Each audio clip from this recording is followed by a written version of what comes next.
Iran draws red line in Switzerland, making Lebanon the key test for any broader diplomatic breakthrough. Iran sets conditions as it warns talks cannot move forward while fighting continues across Lebanon. Iranian negotiator declares Lebanon the central issue, overshadowing every other topic at the talks.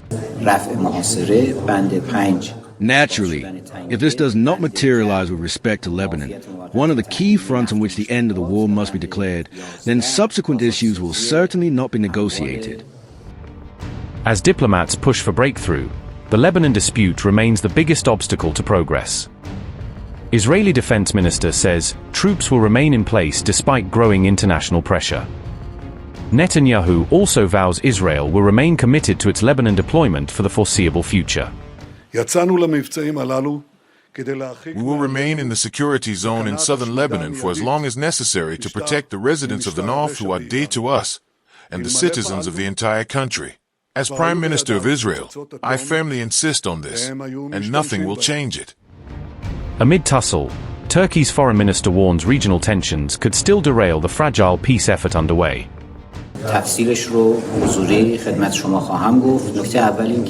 Regarding this trip, there are a few essential points I would like to mention, which I will provide the interpretation later. The first point is that the most important issue is the implementation of Clause 13 of the Memorandum of Understanding, namely, the necessary prerequisites for discussions on the Memorandum's clauses. Those prerequisites consist of 5 items, Clauses 1, 4, 5, 10, and 11. Clause 1 is the end of the war on all fronts. Clause 4 is the lifting of the siege. Clause 5 is the opening of the strait. Clause 10 is a temporary waiver of sanctions on oil and its derivatives, and Clause 11 is a release of Iran's blocked assets. Regarding Clause 1, which was a main topic of today's discussions in both bilateral and multilateral meetings, and continues to be emphasized even as the main session is underway, the issue of Lebanon was highlighted above all else. Naturally, if this does not materialize with respect to Lebanon, one of the key fronts on which the end of the war must be declared, then subsequent issues will certainly not be negotiated. This emphasis was made by the Iranian delegation and, personally, by the head of the delegation, Dr. Kalibov. Fortunately, through the follow-ups that are being carried out, we will see the results by the end of today's session. Experts also address other clauses in side meetings. The Qatari delegation was present to discuss Clause 11 and the release of Iranian assets. Its executive arrangements were discussed and are still being followed up on after the main meeting regarding Clause 11. Additionally, regarding Clause 10 and the matter of temporary sanctions waivers for oil and derivatives, the final draft has been completed, and we will soon witness the issuance of these waivers and temporary exemptions. In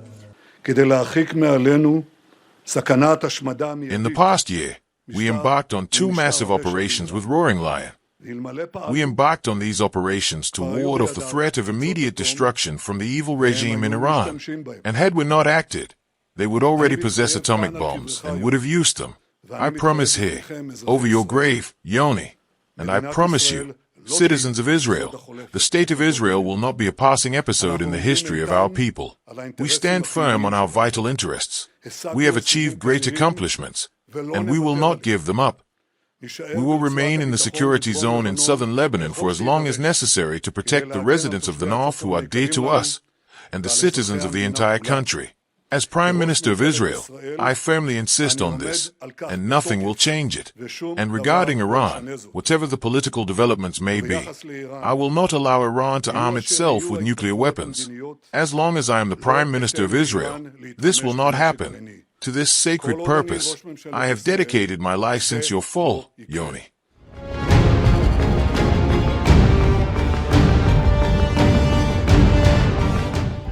As Donald Trump and Masoud Pezeshkian traded threats in public, the Swiss talks quickly descended into confusion, with negotiators struggling to keep the process on track.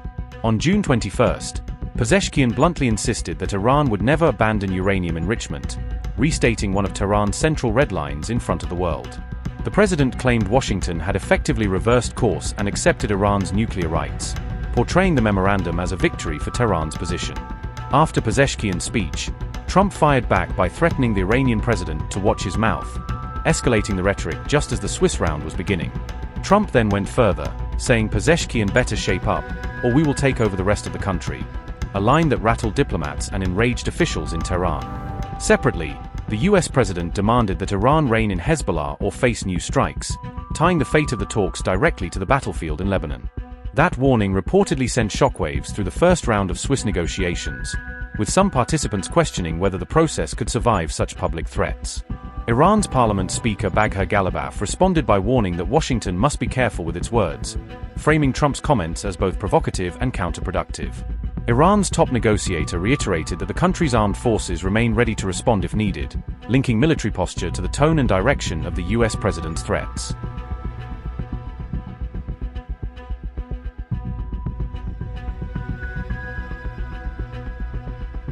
Talks in Switzerland between Iran and the US stopped after just 80 minutes, but both sides described the break as a pause, not a full collapse of the channel. Tehran's nuclear program did not feature in those 80 minutes, with negotiators instead parking the most sensitive issue while they tried to stabilize the ceasefire framework. According to Iranian state TV, the meeting focused on Lebanon and on how to implement clauses of the Memorandum of Understanding, rather than rewriting the nuclear file. An Iranian source told local media that discussions were halted for internal consultations, not scrapped outright, suggesting Tehran still sees value in keeping the door open. IRGC-linked Tasnim News claimed Iran's team left the venue in protest over Trump's remarks, fueling a narrative that the president's threats directly triggered a walkout. IRNA reported that the Iranian team departed after meeting Qatar's mediators, further fueling speculation that their exit was meant as a pointed diplomatic signal. A diplomat quoted by Axios, however, insisted that the Iranians haven't left and that talks were technically still ongoing, highlighting the fog of conflicting briefings.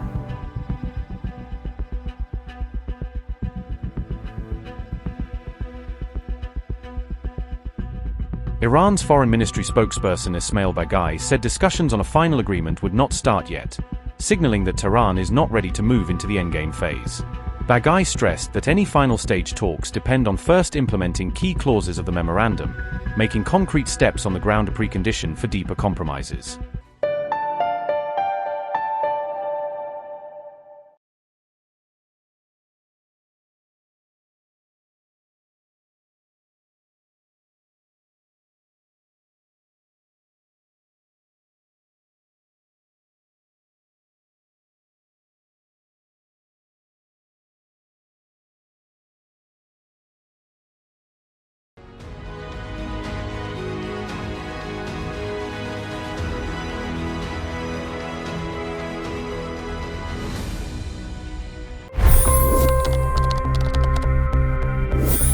$25 crore गरीब गरीबी को परास्त करके बाहर निकले। For the good of our nation, let's work together and let's truly make America great again. The fastest news breaks. Requested PM saying that we will have to speak to Putin and to Zelensky. The biggest news makers. The relationship with India is probably the most important bilateral relationship the U.S. will have for the rest of this century. The capital delivered quite an election result today. Expert analysis. The million-dollar question today is how to stop this dance of death.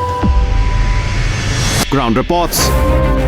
I'm standing at the crossroad of the Kumbh Mela. Behind me are more than 100 entry ghats. Long-form interviews. Exclusionary politics is reflected in Manipur case as well. You don't bother because this is a small state.